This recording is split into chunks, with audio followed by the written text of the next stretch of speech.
This is the Dreyer Drive podcast, a podcast all about siblings and the people, places, and pop culture that raised us. I am one of the hosts, Ryan, and I'll be joined here by my younger sister, the other host, Jacqueline, in just a minute. But in this week's episode, the very first episode of 2025, although we actually recorded this one at the end of 2024, we'll start off talking a little bit about what it's like being a millennial parent in what ends up being peer parenting. And then we'll also talk about celebrity crushes of past and present before we dive into today's topic, which is the cult classic movie Mac and Me, which I believe is the most absurd movie of my childhood. Jacqueline and I both rewatched it, we took some notes, and today we will compare those notes and again dive into just how absurd this movie is. If you haven't already watched it, don't worry, we've got you covered. But hey, it wouldn't be a bad idea to go and watch it for yourself. And then of course, we'll wrap up this episode the same way we wrap up every single episode of the Dreyer Drive podcast with an unhinged text message from a family member. This week, I'm that family member and I sent a message to our Porter sibling thread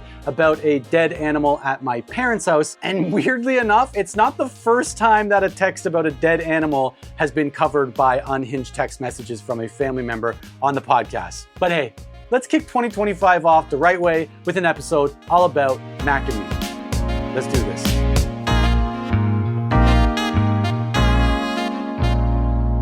My kids have been watching a lot of Simpsons lately. Like us, I feel like us talking about it has made it like them. Yeah, triggered them. And also like, they're like, oh, like it's totally okay for us to watch Simpsons all the time. Mom said in the podcast, they have it recorded on there. We talked about this already. They're Kevin McAllister. What's that thing called again? The Yak Back? Mm-hmm. Yeah. So because it's the week of Halloween, they've been watching all the Tree Houses of Horror, which are extremely violent when you're watching them with like a small 8-year-old child who's never been exposed to violence before in his life because he's our special precious little boy. And we're watching them and he was like, this is extremely violent. Like it was the one where it's the Hansel and Gretel episode where they go find the lady in the woods, and that was a load-bearing candy cane, and she has a pretend boyfriend and they put her in the fire. Her boyfriend's name is George Cauldron. And and anyway, they were watching that one and they pushed the witch into the fire at the end of it. And Aaron was like, this is really violent. And I'm like, okay, well, you want to watch Simpsons, you're gonna have to watch all of Simpsons. You can't cherry pick. You gotta get used to some violence, all right? Words to live like by. I was watching this when I was 4 years old. You need to deal with it. I'm like, it did make me aware that I'm like, probably do need to get Aaron out there a little more. He was so I love how that's the conclusion.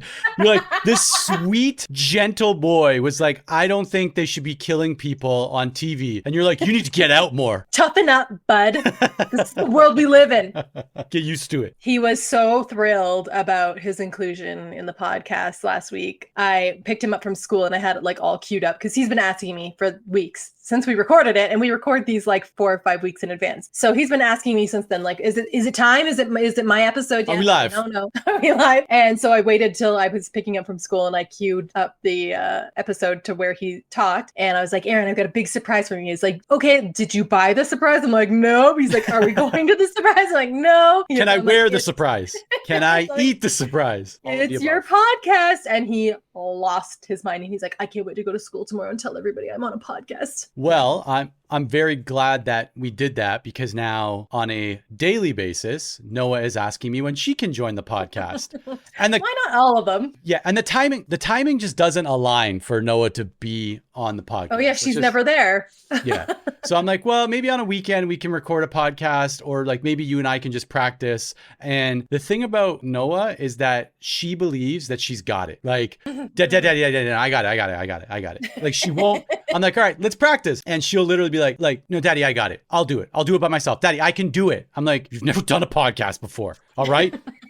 You've never done one. You have no clue about podcasts. You're not a podcaster. One of us in this room is a podcaster. It's not you. So listen to the coach. All right. Anyway, she'll be on. I think people need to be aware of how off our schedules are, so that when we record, you're recording like at 10 o'clock in the morning, correct? It's noon. It's around noon. There. It's noon. No. Okay. And I'm always recording at 9 at night. So we are in different, I feel like we're in different like frames of mind when we're recording, both of us. Like you're just like getting the day going and I'm winding down. And I'm sorry. I have the luxury of just getting the day going at noon. Like I haven't been up for 5 hours already, dropped Noah off at school, spent time with my little one, did a little bit of work, and also went back to Noah's school because today they had horses at the school and I was watching them do some horseback riding. In the episode that went out last week, we had talked about how like kids pick up weird little sound bites, right? Like Aaron saying, "You don't know how much this means to me," right?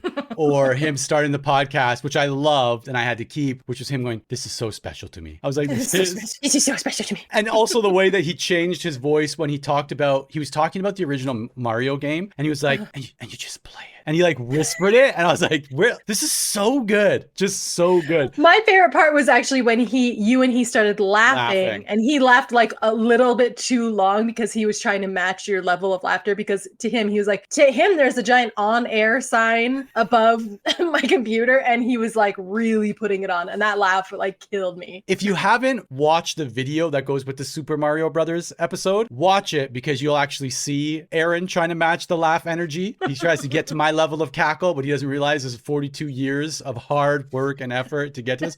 But I think the video really rounds it out, because I've listened to it, obviously. I've also seen it multiple times because I did the edit on both, and seeing him like, I feel like he checks down a little bit, sees that I'm still cackling, and he tips his head back even further. He's like, yeah. So in the spirit of that, Noah and I have started doing this thing. So Noah is very much a porter because she's my child, but also she tends to look 1 or 2 steps into the future and like stress, worry, anticipate what's going to be happening, and tries to like kind of prepare for it. So I've like read about all these techniques. I read parenting books sometimes, and I was reading about techniques about how to like equip children for hopefully trying to like kind of like nip it at the bud there and not allow going down the spiral of like, she's also 5, so I'm not that worried about it, but it's very much me projecting, of course, but just trying to like maybe get ahead of it a little bit and stop the conversation of like, but what if? And so one of the things we do is, so for example, at night when I have to start work, because I work, a little bit during the day when she's at school, and then I work the rest of my time when she's asleep at like from like 8:30 till 12:30 at night. And she's doing this, she's very much in the phase of, "Daddy, don't go, daddy, don't go. What if this happens? And so we do this thing now where we call filling up the tank, and we squeeze each other, give each other a really big hug to try to fill up our hug tank. And I also squeeze her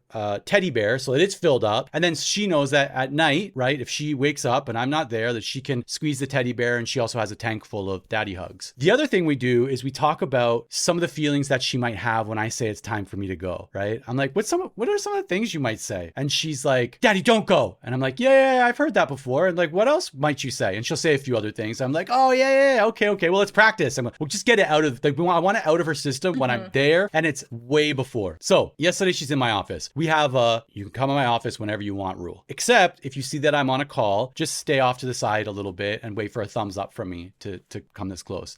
So she comes in the office. I'm not on a call. It's a Sunday night, and I'm just kind of like chipping away at the edit on the podcast. And she's playing around with my camera, stepping on boxes and stuff that we have in the office. And then she went behind my desk and somehow pulled out the cable of my hard drive. And the hard drive is where I store all of the podcast data. And so right away, my system's like, damaged disk, everything disappears. And I'm like, very calmly, because I'm aware of how worked up I can get, I'm like, "No, what did you do?" And she's like, "Nothing. I'm just back here and I did this." And she goes, I'm like, "Did you touch a wire?" She's like, "I touched this one, but I didn't touch this one." Now she's touching all the wires. Like my lights are flickering, and I'm like, "Okay, whatever you're doing, can you please stop and step away from the back of the computer?" She's like, "Why? I didn't touch anything." And I'm like, "Because I'm asking you to." And she's like, "Yeah, but you say I can come into your office." I'm like, "You can, but can you please step away from that right now?" And so she steps out there, and you could see her watching me, and she leaves the office, okay? Because she could see that maybe things are about to boil over. So she leaves the office. I'm frantically trying to figure this out. And she's already preemptively, if that's even the word, briefing Seiko on what has happened, skewing in her favor. Like, "Daddy says I can always come in his office, and I was just in his office and something happened to his computer." Like, those are 2 separate events. So anyways, I was like, "Noah, what did you do?"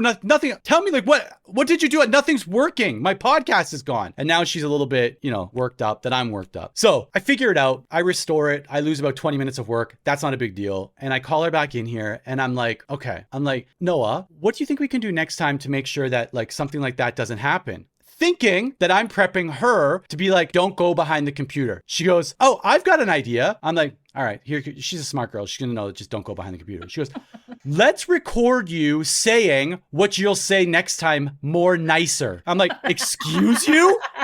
She's like, I'm going to make a video and you're going to say what you will say next time, but nicer. And I'm like, no, that's not how this works. No, you are but I'm not saying that. This is what's going through my head. I'm like, no, absolutely not. But to her, I'm like, you know what? Good idea. Yeah, good idea. Let's go through this again. And so I've got a video on my phone right now where I'm like talking her through what she's allowed to do in my office and like nicely asking her to like not go behind there and us together trying to troubleshoot the damage that she's just done. But anyways, it's just that programming of like mimic what the parents do, but off by 15 degrees and somehow skew in their favor. Like, where do you get off? First of all, I will put that video in the show notes. That's never going to anyone.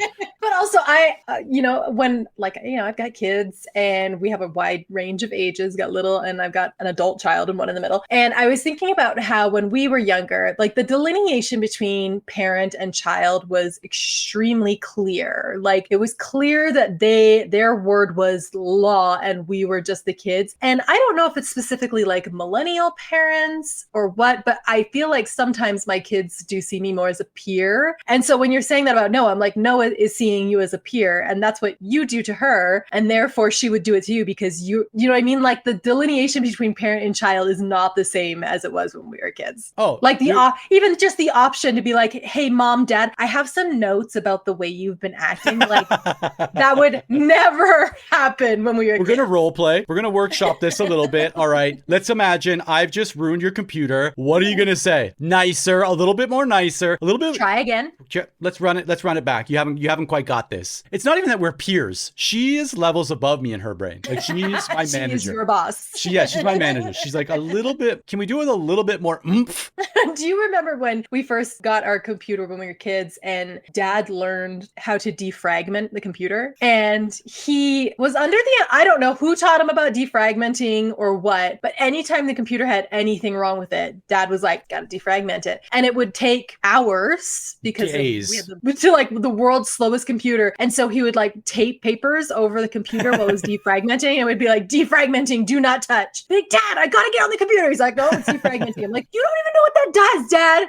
He would do it at least once a month. And I feel like in his brain, it was like the equivalent of like an oil change. It's like after so many cycles, like you need to change the oil on the motorcycle. You must also defragment the computer after a certain amount of hours of it being operational. And I'm willing to bet, I didn't check this on his large novelty size calendar that was taped to the side of the refrigerator for our entire childhood. I didn't ever check it for this. I'm fairly certain it was scheduled on the calendar. It was like the second of every month, 11 a.m. Nah, that's way too generous. It'd be like, when are we all using the computer? Like 8 p.m. Yep. 8 p.m. when everybody wants to get on the computer, defrag. And to be fair, everything that was wrong with the computer is because we were downloading bootleg copies of Thong Song from LimeWire and Morpheus and Napster. So like we were just nonstop downloading viruses onto that computer. And anytime it was like mom and dad could not keep up with it. As soon as they delete Napster, then we'd go to the next service and get it through that. And then we'd go to the next.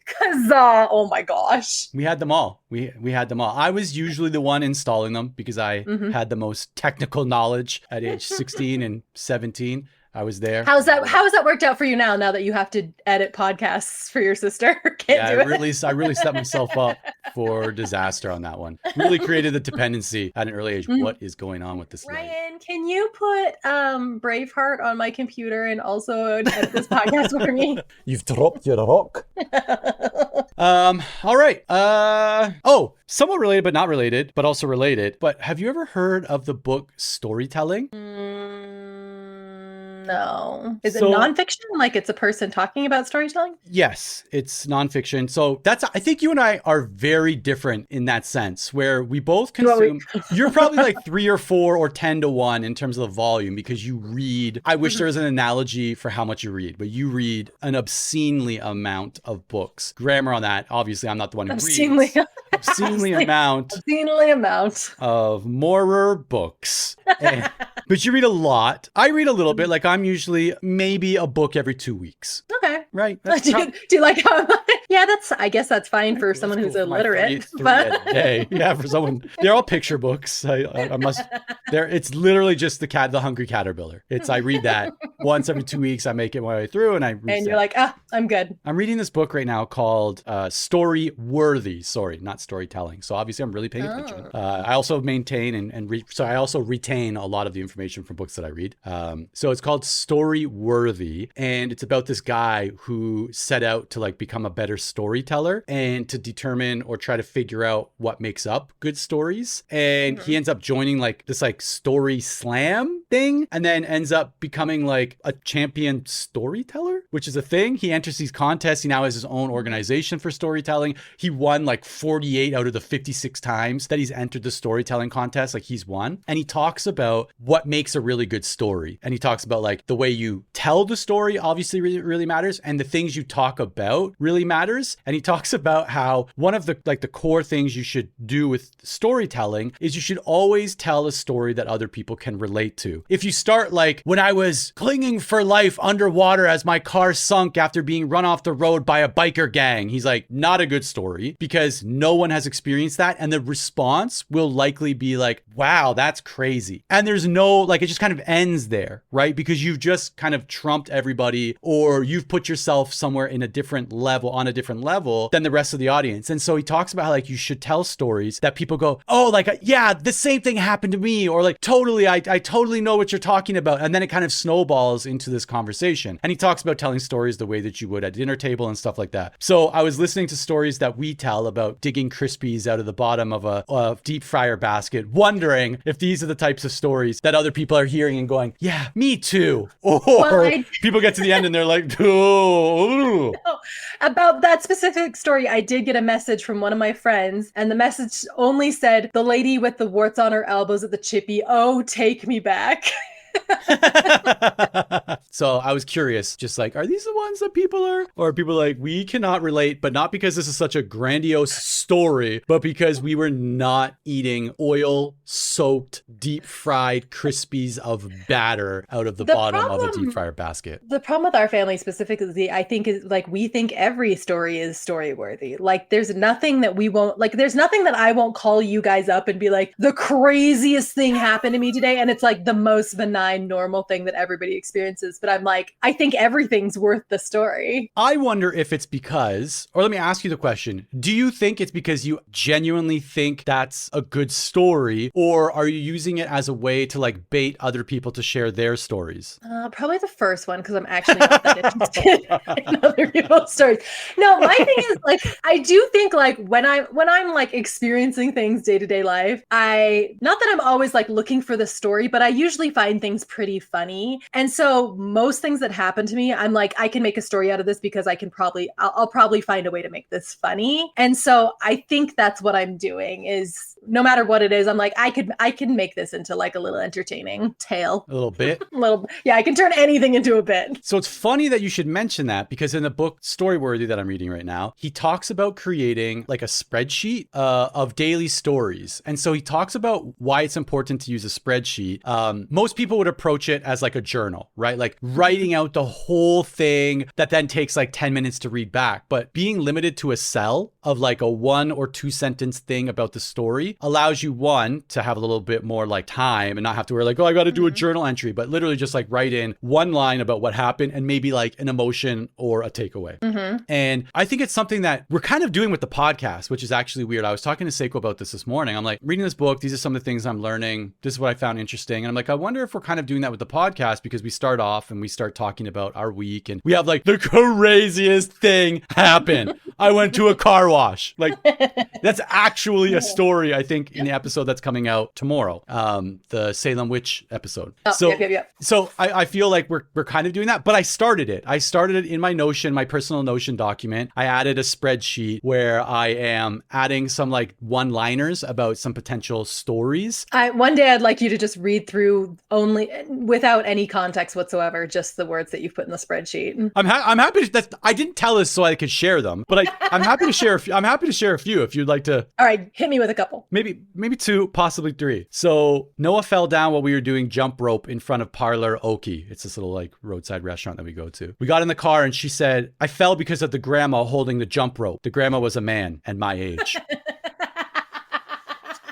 Okay, great. This guy came and introduced, I was doing skip, like our friends, they have this little like roadside parlor restaurant that they were closing down because they're opening up a community center. And it was their last day. So we went to kind of like say thanks and like bring them some gifts. And then we're playing on the sidewalk with all the kids doing like a jump rope game. It's actually just jump rope. I don't know why I made that seem like it was more complicated than it was. It was the Japanese version. It was probably never heard of it. Seen it on TV. So we're doing jump rope and this guy came over to introduce himself to me because I was doing jump rope and his daughter he's like, oh, thanks so much. Like I'm her dad, but Noah wasn't there for the introduction. He took the jump rope and then he was doing a different game and Noah fell down and she was pretty angry that this grandma made her fall down. So we got in the car and she's like, blood's coming out. She's like, it's because that grandma with the skipping rope. And it was clearly a man and he was clearly my age. So anyways, so that's one that made it into my story list. Noah rushing into the bathroom to beat the bedtime clock. I hear a bang. I come to check on her. She says, I think these fell in the toilet while holding up 2 dripping packages of wipes with water all over the toilet seat and floor. She knew they fell in because she fished them out. She hasn't fully bought into nobody gets in trouble for telling the truth, but she's close. Getting there. One day, she's really going to appreciate all these. She was really like inquisitive about it. She was like, I think these might have fell in the toilet. They're just dripping with toilet water. And I'm like, how? We have this little stand in. So first of all, the vast majority of Japanese houses have the toilet in its own room. Like not a giant, I'm not talking about a giant room. You walk in, you're like, what am I going to do with all this space? Drop a toilet. It's a very small little actual water closet, WC. It's like you open the door, there's a toilet. That's it. Yeah. You open up, there's a toilet. That's it. And then you usually, you wash your hands. Either there's a little sink in there or there's another room right beside it that has a sink and a mirror and a washing machine or whatever. So anyways, in our little toilet room, as I like to call it, the TW, why W? I don't know. The TR? WR. I've started spelling room with a W. It's WROOM. We have this little like stand for all of like the toilet paper rolls, like they all like line up. And then there's this little tabletop on the top. And I guess we had wipes on there and somehow in her rush to beat the bedtime clock, knocked that. It fell down and catapulted our 2 packages of brand new, freshly opened wipes into the toilet. And she's like, I think these fell in. I'm like, oh yeah? Why do you think that?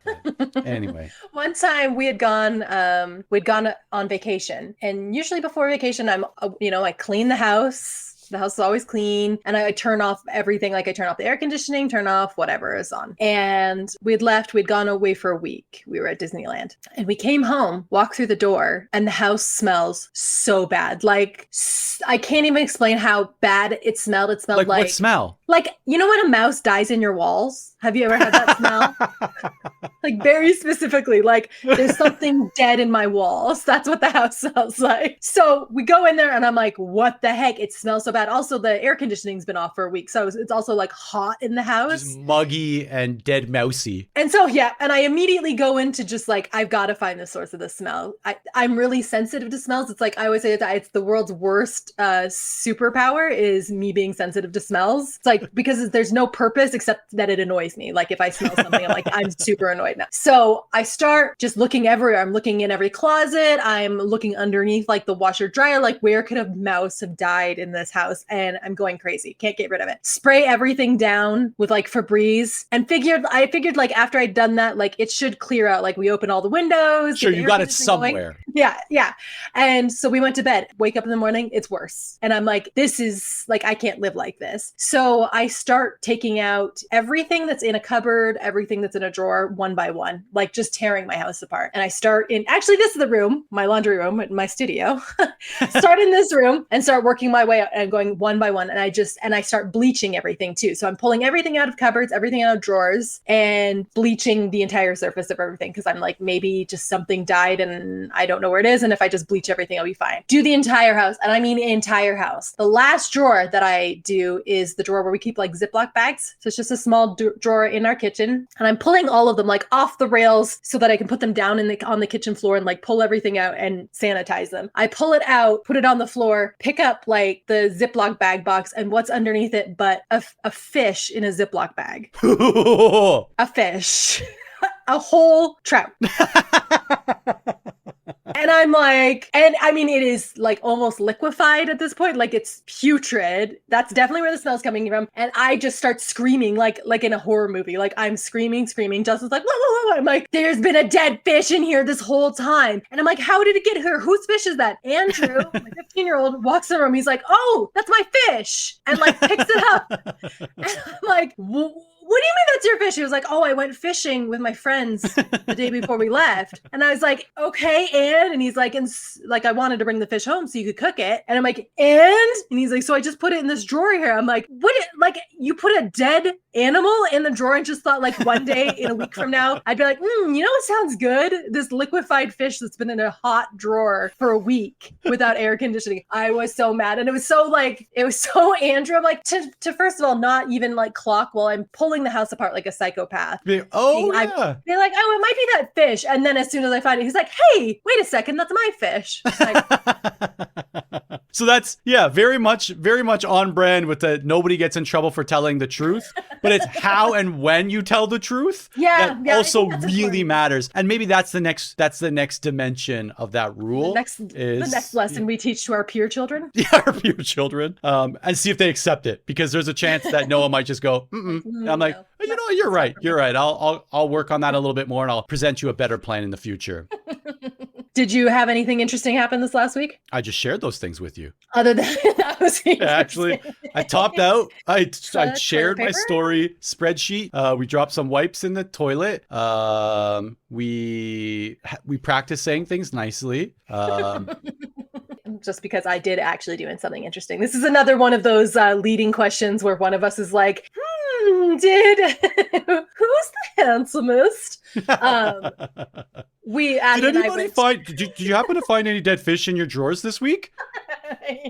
No? What a weirdly specific question. Well, I did, actually. Let me tell you. I know it wasn't this week, but I tried to work it. It wasn't this week, but I appreciate it. No, Addie and I went to Nashville. I followed along. I followed the entire adventure. I followed on Instagram. I had truly the best time. If anybody wants to go to Nashville, just know, here's what I learned about Nashville that I didn't know. Nashville is for the girls. It is not for the guys. It is only for the girls. It is an entire city just built around the female gaze and what girls want to do. Every person I met there was in a bachelorette party. There were just hordes of women wearing cowboy hats and cowboy boots everywhere we went. And I was like, I love it here. I love it. I have a couple of friends who have begged other people in our group of friends, all guys, to go to Nashville for this exact reason, right? Mind you, the majority of us are married with children, but there's a few single dudes still in the group that are like, yo, let's go to, do you want to know what I heard about Nashville? And it's this right now. So someone, I don't even know if they listen to the podcast. I hope so. These guys I'm talking like my best friends. They're going to listen to this and be like, see, bro, I told you Nashville. Full of girls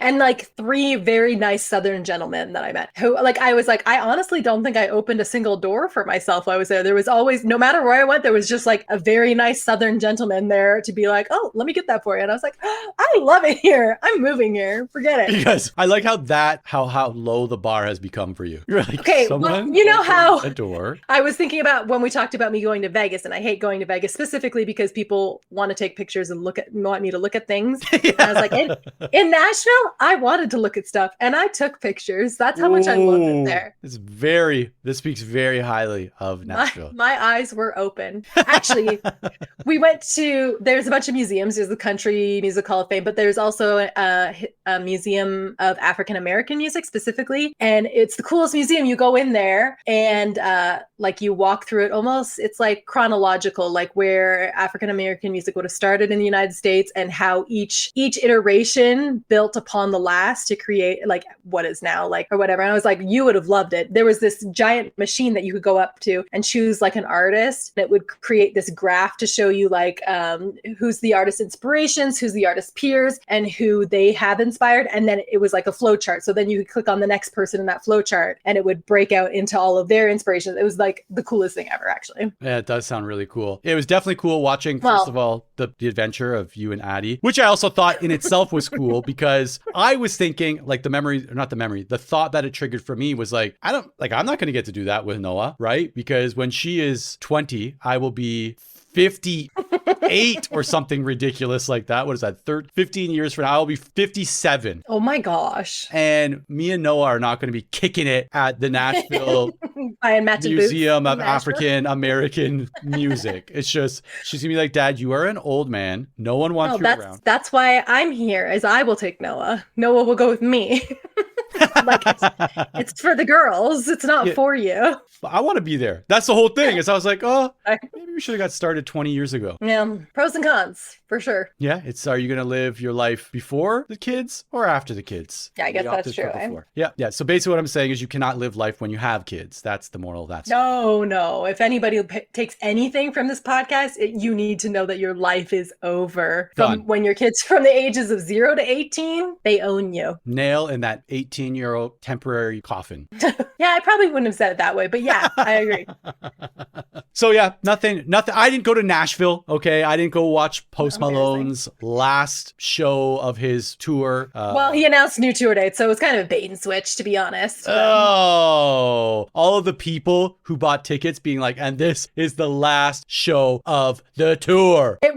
I was excited about this one because we saw Post Malone in Vegas on New Year's Eve last year. And we took our 2 oldest kids and they wanted to do pit tickets. And I have never experienced a pit concert experience before. I was like, sure, like how bad can it be? The amount of standing was truly like, I think like people in jail don't stand as much even. Like there's no way. Why would people in jail stand there? Why? I don't know. It just felt like a form of torture, truly. So this one, Addie wanted to go this concert. I was like, that's fine. I have to have a seat. I understand how old that makes me sound, but I was like, I just need to have a chair. Even if I'm not sitting in that chair, I need to know the chair is available to me. Otherwise I will start crying. So this one was so much more pleasant because every so often I could sit down and drink my little Diet Coke. Sounds like a wild time. We got pretty crazy in Nashville. You know what they say? Nashville's for the girls. That's for the girlies. We also went to Dolly Parton's bar. Dolly Parton's bar is made exclusively for girls. It was all bachelorette parties. Everything is like hot pink. There's a DJ only playing like pop girl songs. There's like flamingos. It was all done up like an old fashioned kind of motel, I guess. And it was the cutest thing I've ever seen. All the food was like girl food. It was girl dinner everywhere you went. It was just what is girl food? Just for the record, so we can get the. I want everyone to take note that the only person ascending these normalized gender experiences to everything is Jacqueline. I want to make that very clear. And also note that because you don't have any other sisters, this is the only way you're going to learn. So I'm teaching you. Oh, sorry. This is for my education. Just so you know, this is how girls do it. I do have 2 daughters, so this is very. Thank you for thinking of me. Here's the thing that girls don't like. Girls don't like ordering one thing and committing themselves to that food, even if it's a really good food, even if it's a good burger. A girl does not want to commit herself to just one good burger. A girl wants to try all the little things from the menu, and she just wants to have a bite from every little thing so she can try every single one. So when I go to Dolly Parton's restaurant and everything on the menu is just like charcuteries and little appetizers and like fun little drinks and stuff like that's for the girls. She knew what she was doing with that. All right, I get it. So if this is also a dating podcast, which I could only assume that people looking for dating advice, if you tune want into to a brother-sister podcast.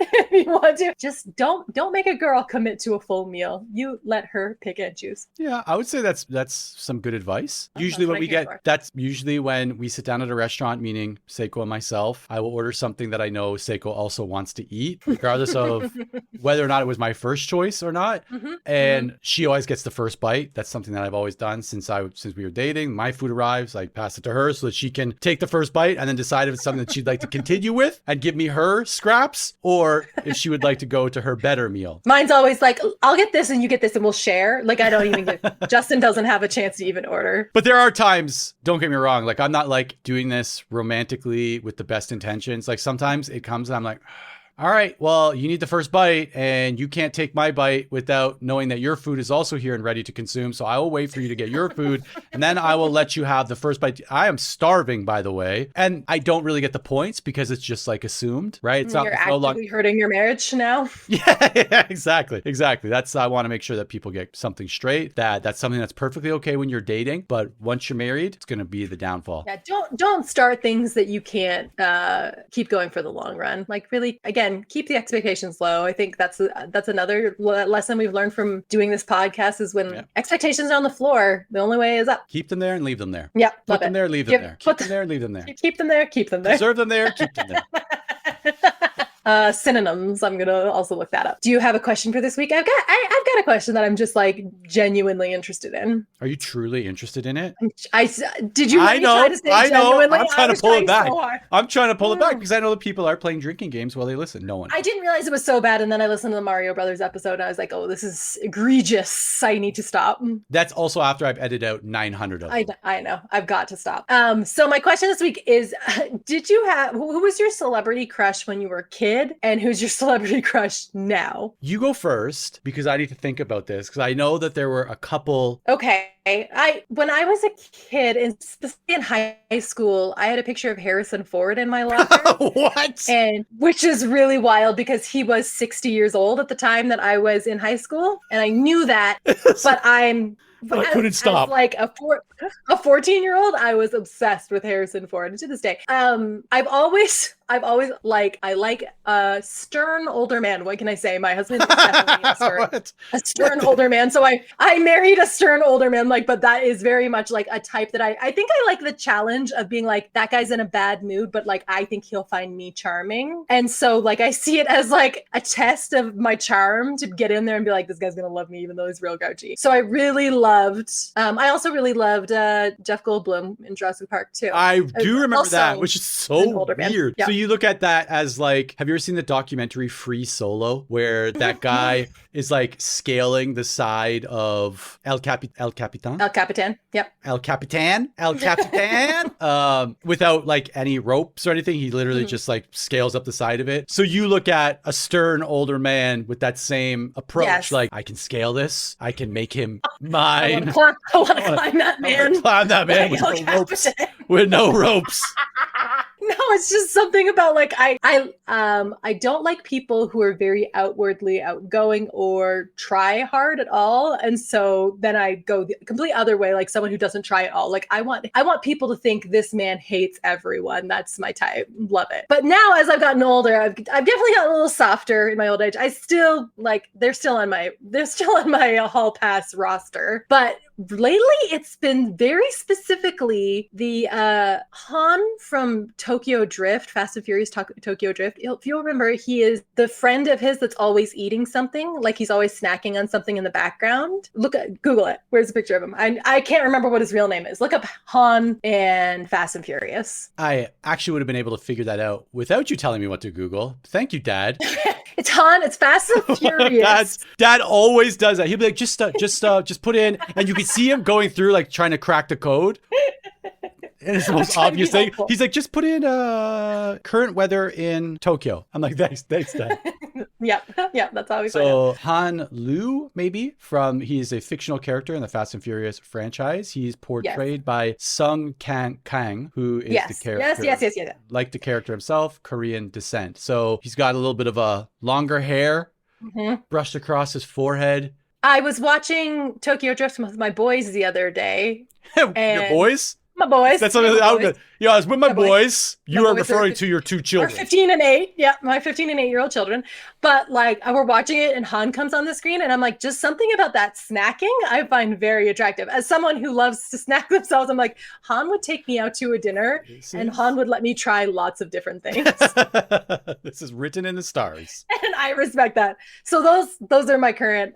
So I do feel like I chose my celebrity crushes as a kid old enough that they're evergreen, right? Like you can't say that you still have a crush on Topanga or whatever now because that would be creepy to be a grown man who has a crush on a 13-year-old girl. Really hope that's not what you were going to say. No, I'm preemptive no. strike. So I'm like, I like that I had the foresight to be like, I like that I had the foresight as a 14-year-old to be like, I need to choose someone who's 60 now because I'm not going to be 14 forever. And then we can age together. Do you watch the Apple series Shrinking? Shrinking? Absolutely. Okay. Because Harrison Ford is in that. And I actually looks great. And his character is probably right in that sweet spot of like, he's kind of like a bitter old man. Yeah, right? I love a bitter old man. With it's just my the favorite. smallest soft spot, and if you can get it, you've got it. Yeah, that's the thing. I like. Okay, well, I don't want to say it like that, but I do like to think. I see it as a challenge. I see it as a challenge, and I like to think that I'm the person who's going to crack the code on the grumpy old man. Got it. And that makes sense, knowing Justin intimately as I do. I dream he's in my dream. I know all the soft spots. I know all your husband's soft spots. Please don't. So Rosie Perez, White Men Can't Jump. Wow. Yeah. That was like probably, I don't want to say first, but like as like where more than just the appearance played into it. You're like, oh, I like a spicy attitude. Yeah, that's really it. Like I liked a little bit of that like unpredictability, that like sass and like the firecracker-ness that she has in that. So that was definitely one where it wasn't just about the looks. Of course, also it was about the looks I don't know how old I was when White Men Can't Jump came out, but it's definitely about the looks because I was attracted to Rosie Perez, but her character as well. I was like, Rosie Perez. So definitely one that stands out in my brain. And then there was a Halle Berry phase as well that went on for quite some time. Makes sense. But then like my current celebrity crush, there's a woman by the name of Kuroki Mesa, who's probably up there on my list of current celebrity crushes. Everybody Google it really fast. We'll drop it right into the great idea. And one specific character. So there is a Japanese drama from about probably like 15 years ago called Ningyo Heruba, and it's about these Yakuza members who work in a retirement home. And of course they're like Japanese mafia, so they're like really like rough around the edges, but they're really sweet with the old people that they work with. And she was a character in that, and she was like a Yakuza member, and that's, I don't know, that I like that version of her. Have you seen the trend? They're called Hear Me Out cakes. And a Hear Me Out cake. So the Hear Me Out cake is these people having parties where they come with pictures of their Hear Me Out. Their Hear Me Out is like someone that probably you wouldn't find attractive, but they find attractive, and they put the person on the Hear Me Out cake. So it's like they take turns going, Hear Me Out, and they introduce their Hear Me Out. Do you have a Hear Me Out? My Hear Me Out is truly, dang it. My Hear Me Out is actually kind of upsetting because it's not a human. And my Hear Me What? Hear Me Out. Hear Me Out, but Shrek? Addison is always so embarrassed about this, but specifically the fox from Zootopia that is played by Jason Bateman is my Hear Me Out. To the point that when we go to Disneyland, there's a person in the costume who's always in the same spot, and Addison's like, Mom, we cannot go over there. I'm just like, one more time. I just want to see him one more time. She's like, it's not Jason Bateman, Mom. I'm like, it could be. But that's my Hear Me Out of all time. Speaking of Hear Me Outs, today we're talking about Mac and Me. So this is one of the few episodes where I was briefed in advance. So for those of you who are just joining randomly on episode whatever number this is, and you're like, what are these two people talking about? So usually our episodes are a little bit of stuff at the beginning. Jacqueline introduces a people, place, or a thing, or a piece of pop culture that was part of our childhood. We talk about that, figure out what kind of memories it brings up, and go down a few kind of like paths of the history of it or the why of it, and then we finish this podcast and people wonder why they listen to us for an hour. Like why in the year of our Lord 2024 are we talking about Mac and Me? People I don't know talking about something I don't care about. Reddit probably never seen. So I did watch it, and let me tell you how serious I took this.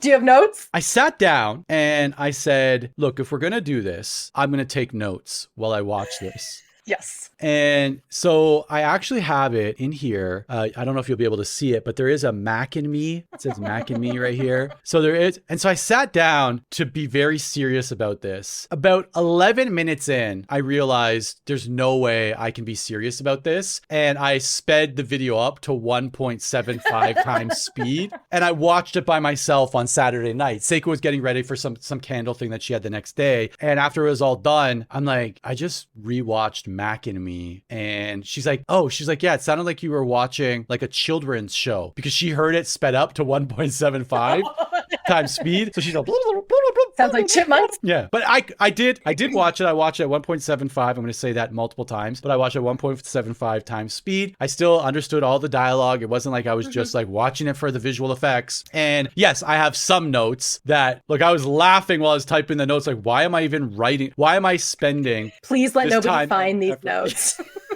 I passed out, and so the last thing you did was... I had taken note in my chaotic notebook that I always have with me. And I had also done like a deep dive into the history of Mac and Me. This morning, we went to church this morning, and I had to go a little bit early. So I went ahead of my family, and I was already sitting there waiting when they came in. And Aaron came in. He always brings like art supplies and stuff. And he had that notebook. And I was like, no, like no one at church can see that I've been writing notes about Mac and Me. So I like grabbed it from him and like stuffed it down in my bag so no one could see it. All right. Where do you want to start? First, I want to start with the fact that as I was watching it, I realized that I thought E.T. is Mac and Me and vice versa. What? Mac and Me, I have watched Mac and Me so much more as a child that when people are talking about E.T., I realize now that I've been thinking they're talking about Mac and Me. And I'm like... You're talking about E.T., the... best movie of all time. Yes, Steven Spielberg. Yeah. As I was watching it, I was like, oh, E.T.'s a different movie. So the history is really interesting, actually. The man who produced it and who conceived of Mac and Me was coming off of Karate Kid. That was the movie he produced. And was he coming off a drug-fueled weekend in the desert. Well, and he said specifically he thought the new generation needed an E.T. for themselves. Never mind that E.T. was only released 6 years before this. So I'm like, hey, bud, it's not a new generation yet. Like, maybe relax, cool it. But he really wanted to make this movie. And he specifically really wanted the proceeds of the movie to go to charity. So it was like good intentions, I guess. Which charity specifically? Ronald McDonald House Charities. So specifically the McDonald's charities. Because of this and with this idea in mind, it was kind of like I'll scratch my back. Yeah, I'll scratch my back. I'll scratch my back. You also scratch my back. That's how this works. Right from the Dictionary of Idioms. I'll scratch my back. You also do the same thing. I told you I forget every idiom ever whenever we do this podcast. So it was supposed to be like mutually beneficial. He's saying, I'll make this movie for you, McDonald's, where you are the good guy in it, basically, and the money will go to charity. In exchange for that, McDonald's needed to allow the movie to use McDonald's brand and also fund quite a bit of the movie. But not directly. Yeah, so it was actually funded through, I think it was like a food distributor whose sole customer was McDonald's. So it wasn't like straight from McDonald's bank account to this guy's production company bank account. There was a middle person, and that was this distribution company, I believe. It was a food distribution company, and its only customer was McDonald's. Yeah. And the funny thing is, too, after they signed this contract with him, they okayed the deal. Like a couple months later, they signed a deal with Disney, and McDonald's was like, I don't want to do this Mac and Me deal anymore. But it was too late. Like they were already, the ink was dry, and they had to make Mac and Me, and this food company had to pay for it, even though they saw Disney coming down the pipeline, and that's who they had next. It was like very similar to, you see it in high school quite often. You also see it in Japan quite often, actually, which is a whole different thing. But you see like a really beautiful person who's dating somebody that's not that beautiful. And then they get like one step outside of that current environment where they were paired up, or they have been paired up with this unbeautiful person. And they realize that their options were so much more vast than they ever imagined. They're like, why did I ever waste time with that person? Well, yeah, but that they've already person in the story is Mac and Me. And they've already said yes to prom. And so now there's nothing you can do about it. You've got to go. So McDonald's does say like they do want to retain control over certain parts of the movie, specifically like the way McDonald's is portrayed and the way that it's like clean cut, very fun. Like the McDonald's was over the shoulder the entire time saying what they could and couldn't do. One thing they specifically asked was that they did not use Ronald McDonald in the movie, which then the director was like, okay, I'll definitely not use Ronald McDonald, wink, wink, wink, and then used Ronald McDonald almost immediately. And also in the most absurd way possible. It's in some weird dance. I won't get to this probably, but like the dance off in a McDonald's restaurant featuring Ronald McDonald. And like, you guys know, I am a McDonald's fan. I love McDonald's. I've never been at a dance party at McDonald's. Now I kind of wish I had, though. Like, do you have to sign up for those? Are they on a calendar somewhere where it's like the third Saturday of every month is our dance battle? Because the one thing I've noticed about that scene is there were no tables and chairs to be seen. There's literally no just people they were all in the pit. It was a rave. It was a rave inside of McDonald's with a flying alien. Anyways, we'll get to it. That's the alien itself was one of the ways the director was like, hey, we really need to set ourselves apart from E.T. because he knew this was going to sound and look a lot like E.T. When they conceived of this, there was no script. They hired a lot of people on and still didn't have a script. So they're kind of piecing together this entire movie as they go. Didn't they I think I read that they needed to get the script done like over a weekend where it's like, we've got the whole company set up, ready to go. We need a script. It's like the movie Sing 2 where they're on stage and they're like, the guy's like, next, you guys suck. I never want to see you again. And the German pig, Germans again, coming to the rescue. Always the Germans. Coming to the rescue is like, how about a space musical? And he's like, yes, that. And they make it up as they go along on stage. And they're like, yes, I will fund that. And then they have to put it together within weeks. That's basically how Mac and Me came together. I was thinking about how you said, how come all of our best jokes are always about Germans? And this is where my brain went, was like, well, like our best friends growing up were Germans. So we're not being mean about it. Like, people are like, some of my best friends are Germans. And that makes what did you say? My friend has an Oma and an Opa. I wanted an Oma and Opa so bad. To this day, I'm like, oh, Oma and Opa is so much cooler than a grandma and grandpa. Agree. Okay, so one of the things they had to do was really delineate it between E.T. So first thing that they came up was the character design and making Mac and his family to be the most unattractive beings you've ever seen in your life. One of the websites I saw described them as looking like a scrotum, which then I can unsee. That's exactly what they look like. And they're also just I wonder the acting coach or the person was like, yeah, do that, but look a little bit more confused, because the entire movie, they're just walking around kind of like staring up at the clouds, like so confused. With their mouths in a permanent O, which I really hated. Like their mouths never changed from this like, ooh, this little, because I don't know, it freaks me out.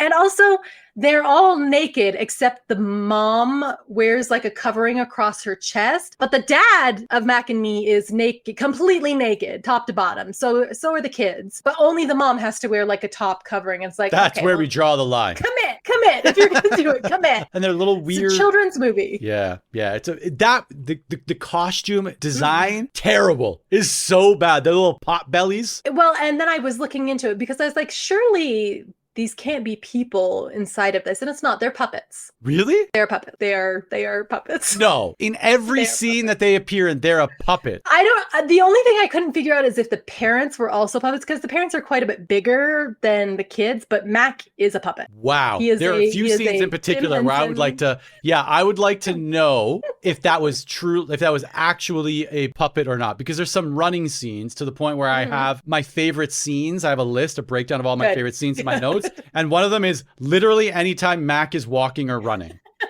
Because it's like when you see a Muppet from the waist down and you're like, I shouldn't be seeing this. This weird. For multiple reasons.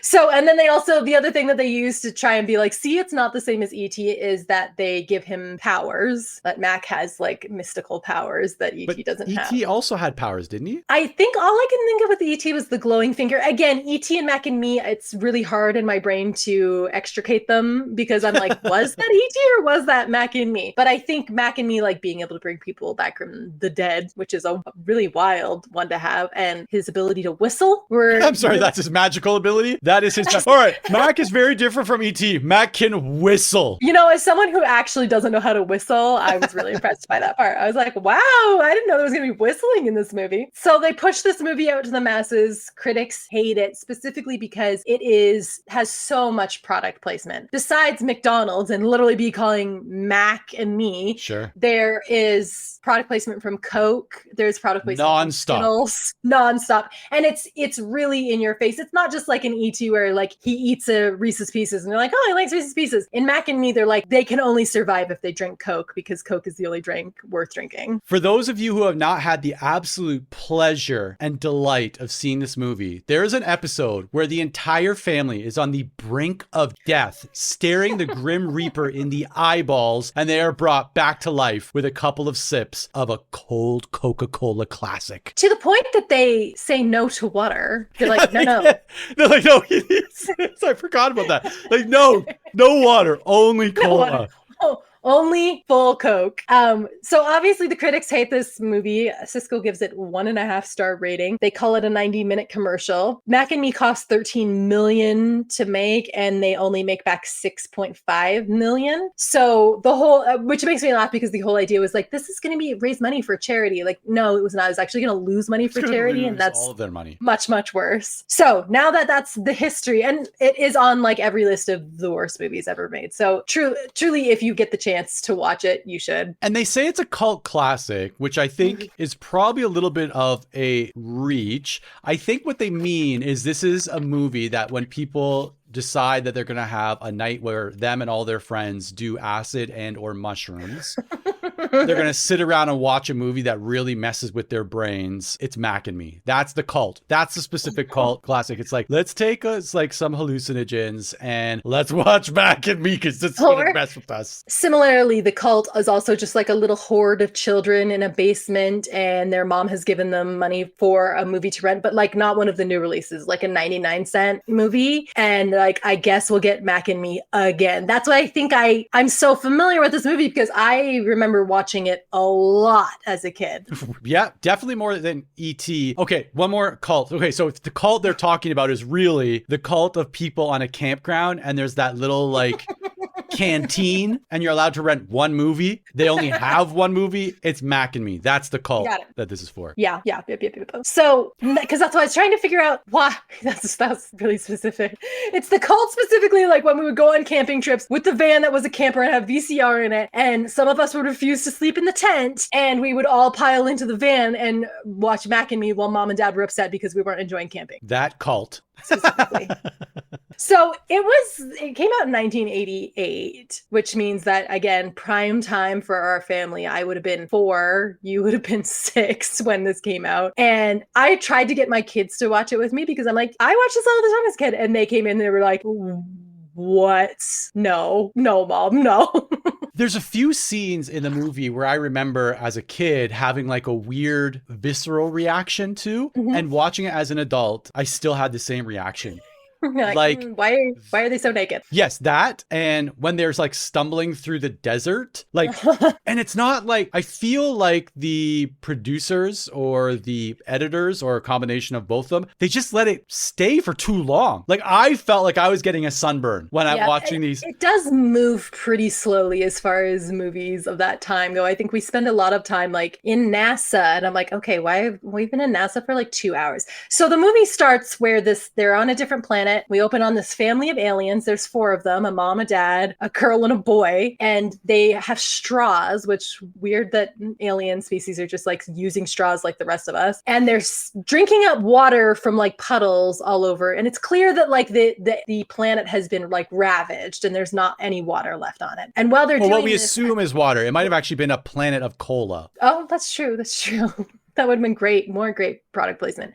A NASA probe lands on it, and they're curious about it, and they accidentally get sucked up into the NASA probe, which then then has the longest title sequence as it goes to Earth. I was like, literally, that was such a thing of the 80s and 90s, was like super long title sequences. But yeah, they go to NASA, and then they are in NASA being tested on. They presumably. don't know. NASA doesn't know that they are in the machine. So they were supposed to be collecting like rock samples or something, and the entire Mac and Me family was vacuumed, which that scene in itself is hilarious. They're pulled into, and like the effects in this movie are so terrible. And at one point in my brain, I was like, yeah, but it was the 80s, so of course they were terrible. But then I remembered E.T. came out years before this, and Alien came out almost a decade before this and was levels above Mac and Me. Like if you haven't seen Mac and Me, I don't go and watch it. Don't waste your time, or go and waste your time. But if you're gonna watch it, if you're gonna watch a few scenes in particular, you want to see the scenes where they're getting vacuumed up, which happens multiple times in the movie, for the record. They get sucked into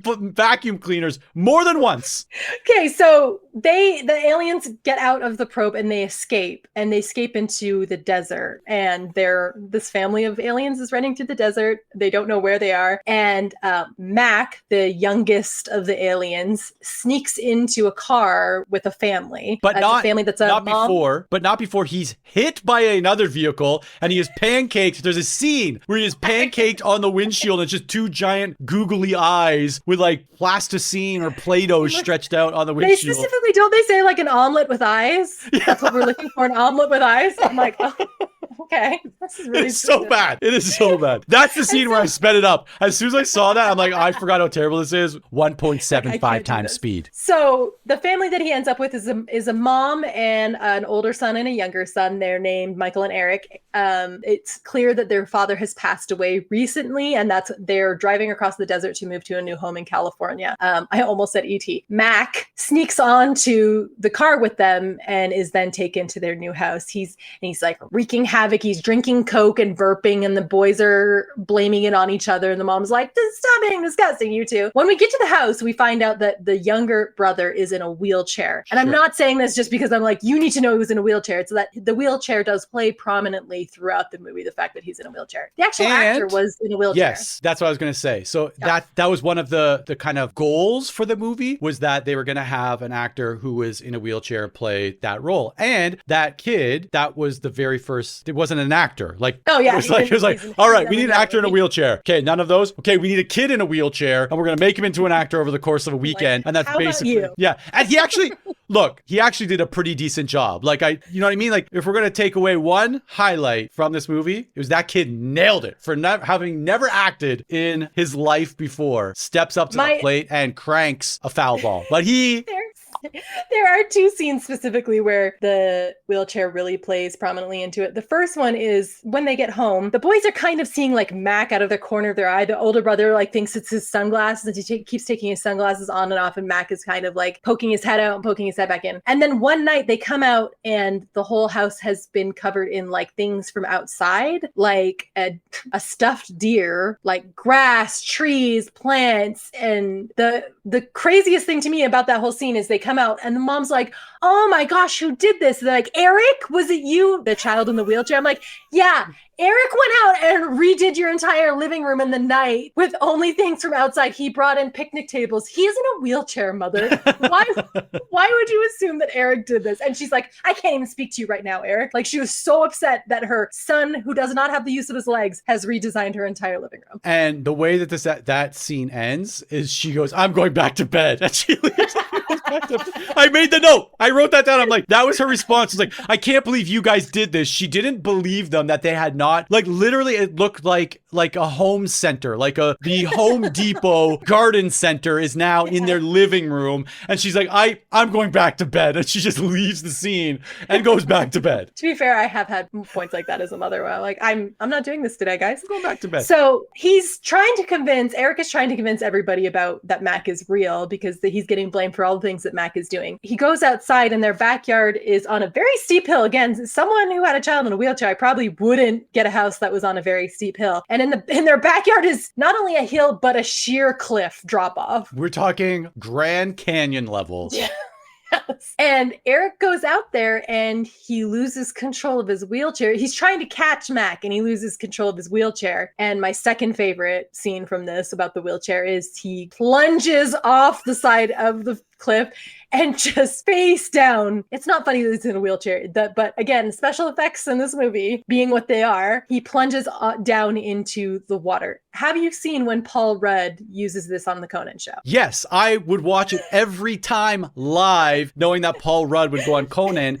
And every single time that he showed up on Conan O'Brien to do promo for one of his movies, they would cue up the clip for what Conan was thinking was a clip of the movie that Paul Rudd is in, and they would show this scene. And there were times where he got Conan twice in the same. He's like, okay, just kidding. Okay, roll the real one because the studio is really angry that I'm doing this. So now we actually do have to show the clip from Ant-Man or whatever. Well, and they redo the Macavee clip. And he would be like, okay, what are we about to see? And Paul would be like, well, my character in this scene, my character is really developing his sense. He'd do this huge preamble and it would just be Eric falling off a cliff in his wheelchair every time. And I think if you could freeze frame one part of this movie that sums up the quality of the effects in this movie is right when Eric falls into the lake that's at the bottom of this huge cliff that's at the bottom of the steep hill that is his backyard. There's a scene where like they show Mac like sitting up in front of the camera. That's the scene because it is so misplaced and it's like none of the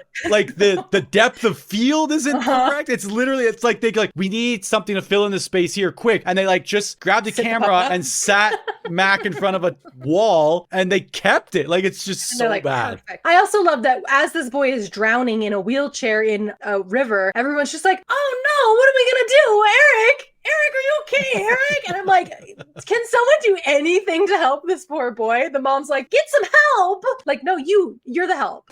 And Mac is the one who helps him get to safety. He pushes his wheelchair out. And from then on, they're friends, basically. And Eric is feeding him Skittles and Coca-Cola. Well, they're not friends yet because they haven't caught him for the second time in a vacuum cleaner. So they lure him back into the house with straws and cans of cold Coca-Cola Classic.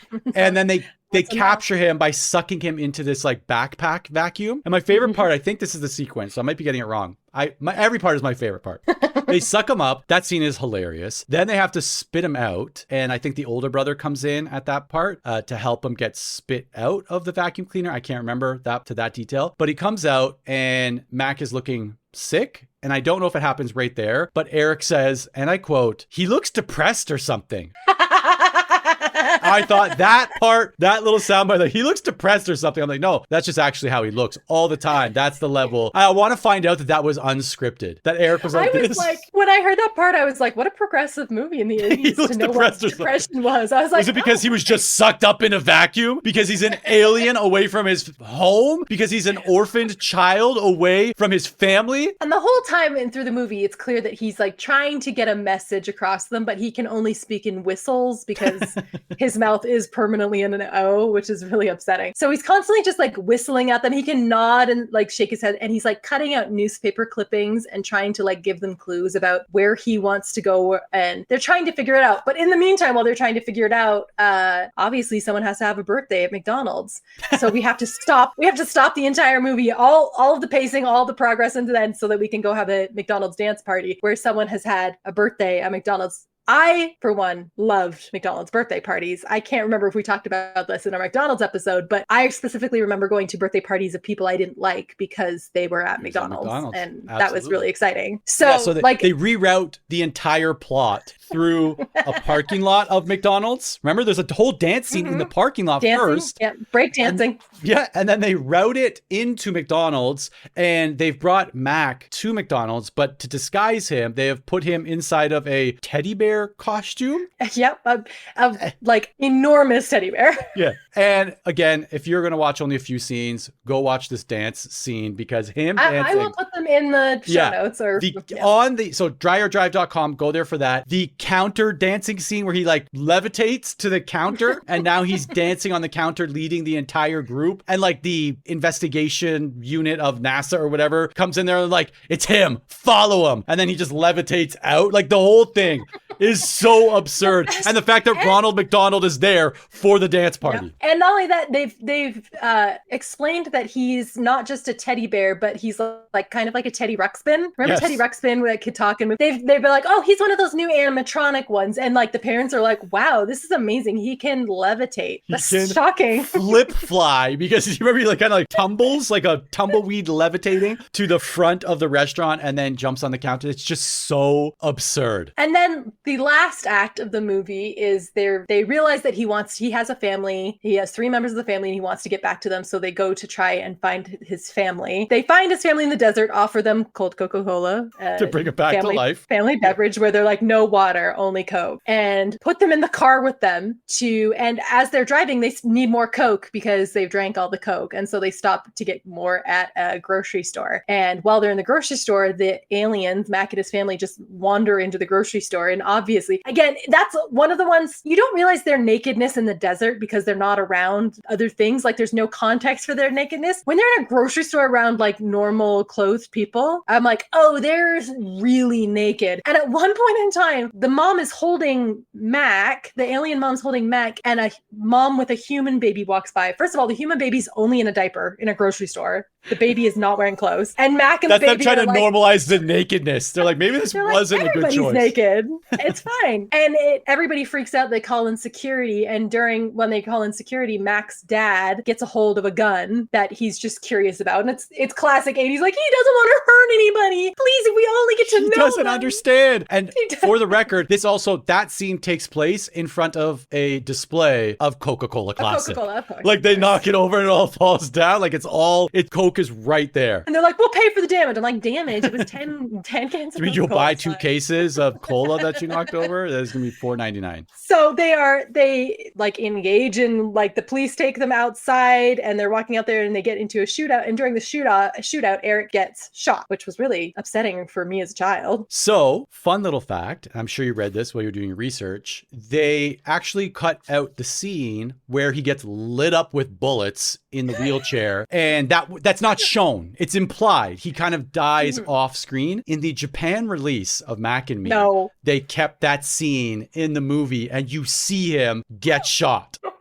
I checked afterwards. I'm like, this has got to be. And I checked. And sure enough, in the Japanese version, you see Eric getting shot as he's wheeling across the parking lot. Riddled with bullets. Shot. They just light him up. Like, it's him. Get him. But no, he gets shot. I think he gets shot like once or twice. And you actually see like him getting shot prior to the explosion that happens. That then kind of like. And, you know, his family's all there. They circle around him. They're like, oh, no, Eric. And as he's laying there, Mac's family then circles around them and they do this thing where they put their it's their ET phone home, right? Yeah. They put their hands together, the palms together and their fingers extended and like take the energy down and like put it down into Eric. It is so bizarre. And they bring him back to life. My favorite part, I wish you knew how delighted I was because I didn't remember this part. My favorite part of the entire movie was that after they save Eric's life, they do become citizens of the United States of America. It's sworn in as citizens. Ryan, that is the oath I gave. We talked about that. I'm like bearing arms or taking up arms against. And I do this with no reservation. I'm like, I said these words. I went through the same thing. I'm like, so wait, does that mean Mac and Me is just like a metaphor for immigration in America? Yeah. Like, Mac's dad's like, I already did it. I already bore arms. I already did it in front of the Coca-Cola. I'm like, is this supposed to teach us like we should accept immigrants more? Like they could really help us. Some might have magical healing powers. And that all leads up to, first of all, the unveiling of what they're wearing. And like Mac's dad is wearing like a powder blue tuxedo. The mom's dressed like Jackie O.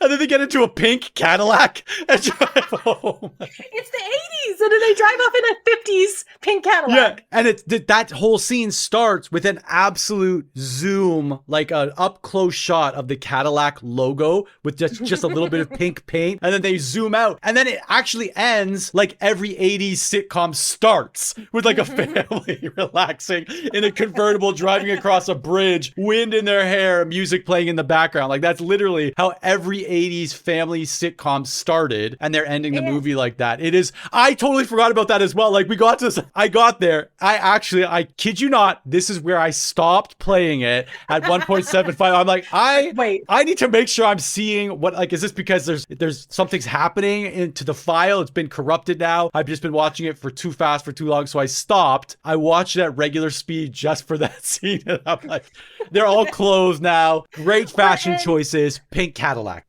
Mac, and then at the very end, Mac blows a bubble of bubble gum. And then it becomes a cartoon bubble at the end. And it says, in the bubble, we'll be back. We'll be back. Which, first of all, no, you won't. Nobody liked this movie. They did have a sequel lined up. It was canceled immediately after release of the first one. After they realized that only one family in Ajax, Ontario, Canada actually liked Mac and Me, and it was us, being like, what? This is a great movie. I don't know what you're talking about. They're like, all right, let's sit down. Let's check the demographic report of the sales. They're like, there is a pin dropped in Ajax, Ajax. I believe it's pronounced Ajax, sir. Ajax on Dreyer Drive. Dreyer. Like it's over here on Dreyer Drive. And it looks like they've rented it 36 times. Why wouldn't they just buy it if they wanted to watch it that much? Let's go interview them. I would also like to know why we didn't just buy it. I don't know why that was one of the movies that we just really glommed onto as a family. Like, this is going to be one of our family movies. We're going to watch Mac and Me all the time. It was Mac and Me or The Stand or Fried Green Tomatoes. Fried Green Tomatoes. Or for a while, Daniel watched How to Make an American Quilt a lot, which is I was just trying to remember. Yeah, also that. So I was wondering if I could just go through some of my note on the movie and make sure that we hit them. So the very first thing I have written in my notes, 7% on Rotten Tomatoes was the very first thing. That too.